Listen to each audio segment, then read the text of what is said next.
Ah, didn't notice you there. Welcome back to the Producer Mindset. Today I'm going to talk about resampling. Now the reason why I want to talk about this today of all crazy days is because I just released a tune where I basically resampled the hell out of a load of sounds that my patron students sent in, and I kind of made a whole track just from manipulating little sounds and turning them into other parts and doing all this kind of wacky stuff. But anyway, I love doing it. As a producer, I think it's one of the best tools you can have in your arsenal to be able to resample sounds and build something new from nothing almost. You can do this endlessly, and to the point where you don't even need to use a synth if you don't want. Keep resampling stuff and get really good at it, and then, well, you got to use a synth a little bit though. It's a bit of a lie because you need some sine waves as well, but you could resample a sine wave. So I think resampling is super important. There's so many different ways that you can process a sound to create something new. You can affect it in little amounts, to adjust it slightly, or you can go completely wacky and crazy with it and get some really different results and produce new sounds that no one's heard before, perhaps.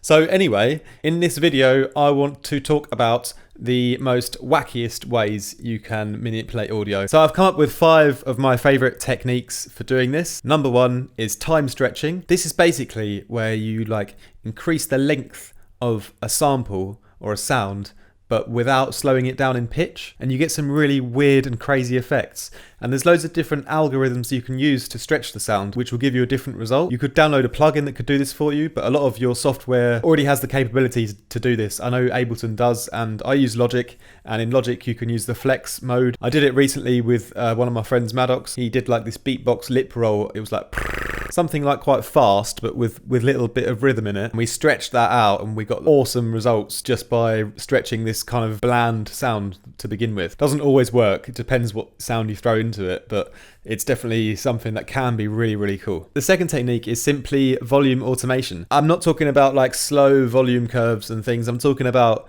the super fast, chopping stuff out like a trance style gate, if you know what I mean. Because you can take a long note, you can chop it in such a way that it just becomes something completely different. It becomes something rhythmical, for example. It just changes the way that the whole sound is going to move. Never forget, chopping volumes out of things is often one of the best sound design tools you can use, and it can really affect the way that you then proceed to play with the sound because you've got such new ideas from the new rhythms you're creating out of it. So don't miss out on volume automation. It's wicked. A third technique is comb filtering.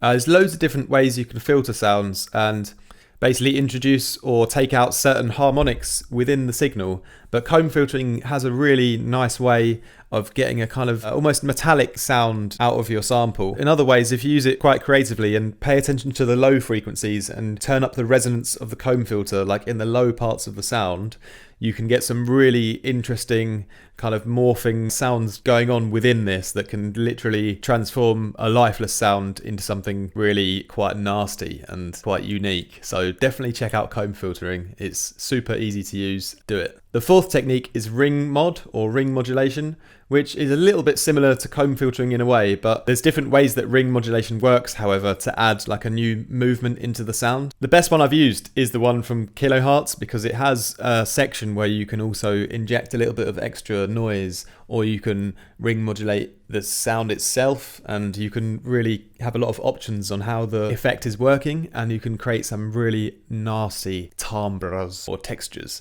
out of your sound, which is really cool. The fifth technique I came up with was also granular synthesis or granular effects, and this is basically where you take the kind of sample of the sound and it chops out little tiny bits of the sound and loops them over and over a period of time, so you get a kind of stuttered effect. But then you can play with the pitching, with the length of the grains. It's not difficult to find granular effects, and it's worth experimenting with them if you want to go for some more spectral or special effects noises that you can layer up other sounds or elements in your track. I hope that's been helpful for you guys. Big ups for watching. Make sure you check out my latest release, Alliance, link for down below. It's available only exclusive to my patrons, unfortunately, but if you're not on it, then I highly suggest joining because I put all my time and effort into it, and it's pretty damn cheap as well. Big ups guys, and see you soon.